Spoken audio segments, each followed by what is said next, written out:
नमस्ते बच्चों। ग्रामर का ये अगला पार्ट 10 हम आपको दे रहे हैं। पिछले पार्ट में हम सिंटैक्स देख रहे थे, सिंटैक्स के अंतर्गत सेंटेंस देख रहे थे। बताए थे कि सेंटेंस के 5 टाइप्स होते हैं। तो आज टाइप्स में देख रहा हूँ। सेंटेंस के 5 टाइप्स हैं। पहला असर्टिव सेंटेंस कहिए, या फिर उसका दूसरा नाम डिक्लेरेटिव सेंटेंस कहिए, या फिर तीसरा नाम स्टेटमेंट कहिए। ये 3 नाम एक ही तरीके के सेंटेंस को बोध कराता है। इसमें सिंपल सेंटेंस होते हैं, जैसे यू आर अ टीचर। ये सब्जेक्ट हुआ, ये वर्ब हुआ और ये नाउन हुआ।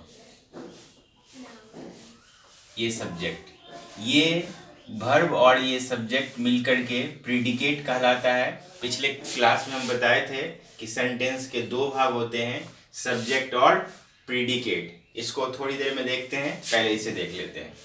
सब्जेक्ट और प्रीडिकेट। तो प्रीडिकेट जो काम करता हो वो सब्जेक्ट, और जो काम किया जाता है वो प्रीडिकेट। दूसरा देखिए इंट्रोगेटिव सेंटेंस। इसका हिंदी प्रश्नवाचक वाक्य। इसमें प्रश्न पूछा जाता है। तो प्रश्न, एग्जाम्पल देखिए, आर यू अ स्टूडेंट। क्या आप शिक्षक हैं? स्टूडेंट छात्र हैं। क्या आप छात्र हैं? दूसरा देखिए, डू यू रीड। क्या आप पढ़ते हैं? अब हम अगली वीडियो में ये देखेंगे कि इंट्रोगेटिव सेंटेंस बनाते कैसे हैं, इंपरेटिव सेंटेंस बनाते कैसे हैं, ऑप्टेटिव सेंटेंस, एक्सक्लामेटिव सेंटेंस। ये सब हम ट्रांसफॉर्मेशन चैप्टर के अंतर्गत देखेंगे कि एक दूसरे को हम ट्रांसफॉर्म कैसे करें सेंटेंस को। तीसरा सेंटेंस देखिए, इंपरेटिव सेंटेंस। इंपरेटिव सेंटेंस का हिंदी होता है आज्ञा सूचक वाक्य, यानी आज्ञा दी जाती है, आदेश दिया जाता है। जैसे stand up, bring a glass of water. एक गिलास पानी लाइए, खड़े हो जाइए। यहाँ मैंने यू को लिख करके घेर दिया है, ये सब्जेक्ट होता है, और स्टैंड अप ये प्रीडिकेट होता है, PREDI प्रीडिकेट होता है। लेकिन इंपरेटिव सेंटेंस में हर बार यू ही सब्जेक्ट होता है, इसलिए यू नहीं लिखा जाता है।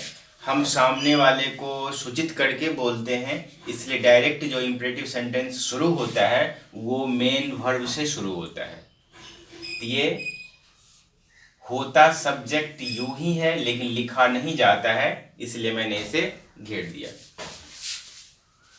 दूसरा है you bring a glass of water. तो ये सब्जेक्ट हुआ, लेकिन लिखेंगे नहीं और ना ही बोलेंगे, तो हम यहाँ पर ये स्मॉल बी को कैपिटल बी में बदल देते हैं। तो bring a glass of water, एक गिलास पानी लाइए। और जब भी शुरुआत होगा इंपरेटिव सेंटेंस, वो मेन वर्ब से शुरुआत होती है। चौथा सेंटेंस देखिए, ऑप्टेटिव सेंटेंस। ऑप्टेटिव सेंटेंस का हिंदी होता है इच्छा सूचक वाक्य। आपके मन में जो इच्छाएं होती है, किसी को आशीर्वाद देना, कर्ज देना, अभिशाप देना, तो वो सारे सेंटेंस ऑप्टेटिव सेंटेंस कहलाते हैं। जैसे कि मे यू लिव लॉन्ग, आपकी उम्र लंबी हो। पांचवा सेंटेंस देखिए, एक्सक्लामेटरी सेंटेंस, विस्मयादि बोधक, यानी अचानक मन में जो भाव उत्पन्न होता है उसको जो आप सेंटेंस के रूप में बोलते हैं, तो वैसा सेंटेंस एक्सक्लामेटरी सेंटेंस कहलाता है। जैसे व्हाट ए फ्लावर। अब इसका हिंदी निकालिएगा, ये नहीं निकालिएगा क्या फूल, ऐसा नहीं। व्हाट ए फ्लावर, कितना सुंदर फूल। व्हाट एन आइडिया, कितना अच्छा विचार। इसके कुछ सूचित करने वाले शब्द ओ, आ, हुर्रा, फाय फाय इत्यादि, ये सब वर्ड एक्सक्लेमेटरी के होते हैं। एक्सक्लेमेशन साइन जो लिखा दिया जाता है, ऐसे दिया जाता है। इसको याद रखिएगा, जब भी ऐसे सेंटेंस लिखे जाएं तो उसमें साइन ऑफ एक्सक्लेमेशन अवश्य होनी चाहिए। इंट्रोगेटिव का साइन ऐसे सेंटेंस के अंत में ऐसे दिया जाता है, इंट्रोगेशन मार्क। अब इधर चलते हैं, सेंटेंस को पिछले वीडियो में मैंने दो भागों में बांटा था सब्जेक्ट और प्रीडिकेट।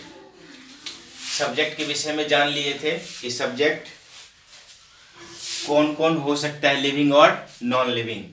लिविंग होगा तो कैसे बनाएंगे और नॉन लिविंग होगा तो कैसे बनाएंगे।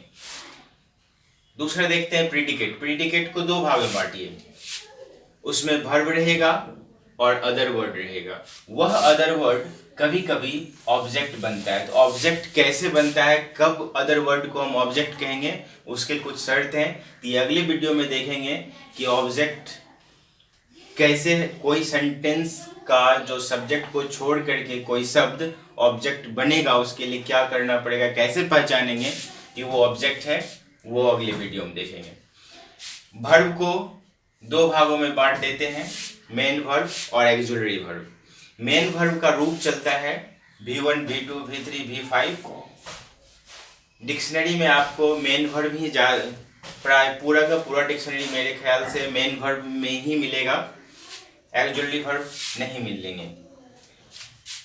मेन वर्ब का आप दूसरा देखिए कि इसको हम इसके टाइप्स देखते हैं। Transitive verb, intransitive verb. ये मेन वर्ब जब हम सेंटेंस आपको बनाने के लिए बताएंगे तो कोई वर्ब ट्रांजेटिव हो जाता है, कोई वर्ब इंट्रांजेटिव हो जाता है। कैसे होता है ये हम अगले वीडियो में देखेंगे। यहाँ सिर्फ हम आपको एक खाका दे रहे हैं ताकि मैं बताऊं वहाँ पर, तो आप कंफ्यूजन ना हो कि ये कहाँ से आया है और ये कैसे होगा।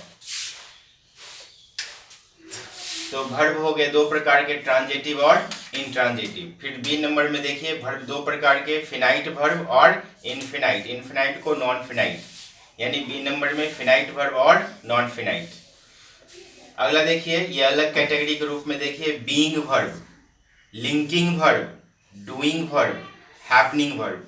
किसी सेंटेंस में कोई वर्ब कब बीइंग वर्ब हो जाता है, किसी सेंटेंस में कोई वर्ब कब लिंकिंग वर्ब हो जाता है और कब डूइंग वर्ब होता है, और कब कोई सेंटेंस में कोई वर्ब हैपनिंग वर्ब का काम करता है। ये हम कल देखेंगे अगले वीडियो में, जब हम आपको ट्रांसलेशन बताएंगे, अनुवाद करने के तरीके बताएंगे, एक एक करके बताते जाऊंगा और ये पूरा का पूरा यूज वहाँ होगा।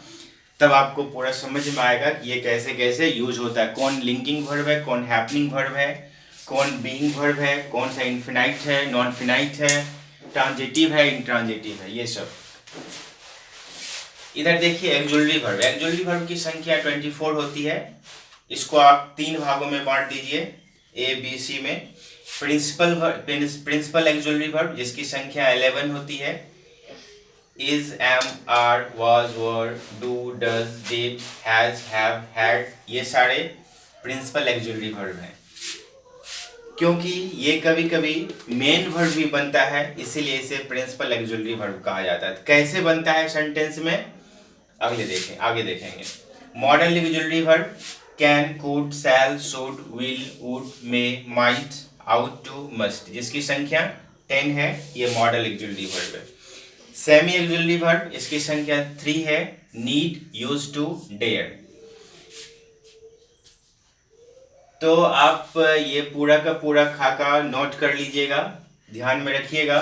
कल हम आपको सेंटेंस बनाने के लिए बताएंगे और सेंटेंस में हम आप एक एक करके वर्ब का उपयोग करेंगे, ऑब्जेक्ट बताएंगे कहाँ पर कौन सा linking verb, doing verb, happening verb होता है। तो अगले वीडियो में देखेंगे। आज इतना ही, धन्यवाद।